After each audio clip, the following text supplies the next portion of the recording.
Hello everyone, welcome to my YouTube channel. आज हम लोग बात करने वाले बहुत ही इम्पोर्टेंट टॉपिक के लिए, जिन लोगों को स्टमक में अल्सर है, जिन लोगों को आंतों में अल्सर है, उनको किस किस चीजों को अवॉइड करना चाहिए जिससे उनका अल्सर और ना बढ़े। क्योंकि आंतों का अल्सर हमेशा आंत में एसिड का प्रोडक्शन की वजह से होता है। मतलब हमारे जो बॉडी में डाइजेस्टिव सिस्टम है वो ज्यादा मात्रा में एसिड का प्रोडक्शन कर रहा है, ज्यादा बना रहा है एसिड, जो कि हमारे आंतों के अल्सर के लिए बहुत ही दर्दनाक कंडीशन है और आंतों में जितनी लाइनिंग है उसको भी जलाने में हेल्प करता है वो जो एसिड है वो, और जलाने के साथ साथ उसको सूजन कराने में भी हेल्प करता है। तो हमें ऐसे फूड को अवॉइड करना चाहिए, ऐसे चीजों को अवॉइड करना चाहिए जो हमारे आंतों में जाने के बाद उसको और बढ़ाए, उसके अल्सर को और बढ़ाए। तो शुरुआत करते हैं आज के टॉपिक से। कौन कौन से ऐसी चीजें हैं जिनको हमें स्टमक अल्सर के केस में अवॉइड करना चाहिए, नहीं खाना चाहिए, हमारे स्टमक में नहीं डालना चाहिए।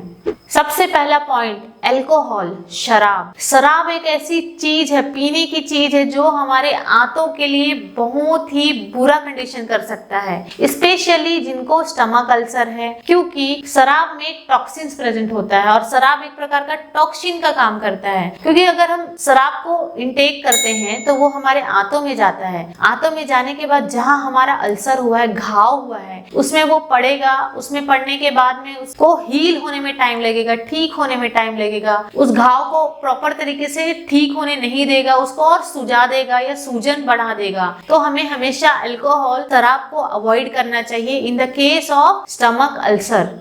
दूसरा है कॉफी या सोडा। कॉफी या सोडा, इनमें ऐसी प्रॉपर्टीज पाई जाती है जो कि स्टमक में एसिड का सिक्रेशन ज्यादा करता है, चाहे वो कैफिनेटेड कॉफी हो या डीकैफिनेटेड कॉफी हो। एसिड का प्रोडक्शन पेट में ज्यादा मात्रा में होने लग जाता है। अगर ज्यादा मात्रा में एसिड प्रोडक्शन होने लग जाएंगे तो स्टमक के लाइनिंग में जहाँ पे आपका अल्सर हुआ है उसको वो हील होने नहीं देंगे, हील नहीं होगा, ठीक नहीं होगा और बार बार उस पे सूजन होगा तो और वो अल्सर ज्यादा बड़ा घाव रूप ले लेगा। तो हमेशा सोडा या कैफिनेटेड कॉफी को हमेशा अवॉइड करना चाहिए जिन लोगों को स्टमक कैंसर हुआ है। तीसरा है टोमेटोस या टोमेटोस के प्रोडक्ट। क्योंकि मार्केट में टोमेटो के प्रोडक्ट होता है, सॉस होता है, इन सब में सबसे ज्यादा मात्रा में एसिड प्रेजेंट होता है, एसिटिक एसिड प्रेजेंट होता है। जिन लोगों को ऑलरेडी स्टमक में अल्सर है तो उस अल्सर को और बढ़ाने का हेल्प करता है, क्योंकि एसिड ऑलरेडी हमारे पेट में बन रहा है और हम उसमें और एसिड बाहर से लेके डालेंगे तो वो जो घाव है उसको ठीक होने नहीं देगा,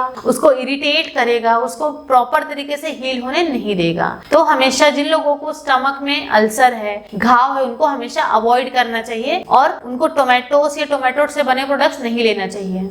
चौथा है लेमन, नींबू या कोई सिट्रस फ्रूट। क्योंकि सिट्रस फ्रूट में एसिड प्लस विटामिन सी सबसे ज्यादा मात्रा में प्रेजेंट होता है, जैसे कि नींबू हो गया, ऑरेंज हो गया, अदर कोई आइटम्स जो जिसमें सबसे ज्यादा मात्रा में विटामिन सी प्रेजेंट है, इन सब चीजों को अवॉइड करना चाहिए। क्योंकि विटामिन सी हमारे आंतों में बन रहे जो अल्सर है उनको भरने नहीं देता है। इसमें एसिटिक एसिड और एसिड्स की ज्यादा मात्रा में सिक्रेशन होने की वजह से आंत अच्छे तरीके से ठीक नहीं हो पाएंगे। तो हमेशा लेमन और लेमन जैसे सिट्रस फ्रूट्स को हमेशा अवॉइड करना चाहिए। पांचवा है फ्राइड फूड, तली हुई चीजें या वसा युक्त चीजें। क्योंकि जो वसा युक्त चीजें हैं वो आंतों में अल्सर को ठीक होने नहीं देती है। तली हुई चीजें अगर हम ज्यादा खाएंगे तो जो अल्सर है उसमें ऑलरेडी अल्सर बना हुआ है और साथ में तली हुई चीजें डालेंगे हमारे पेट में तो वो अल्सर को और बढ़ाने में सबसे ज्यादा हेल्पफुल करेगा। क्योंकि अल्सर का दोस्त होता है तली हुई चीजें। तो हमेशा हमें तली हुई चीजें इन सबको अवॉइड करना चाहिए पेट में अगर अल्सर या छाले हो रहे हैं तो।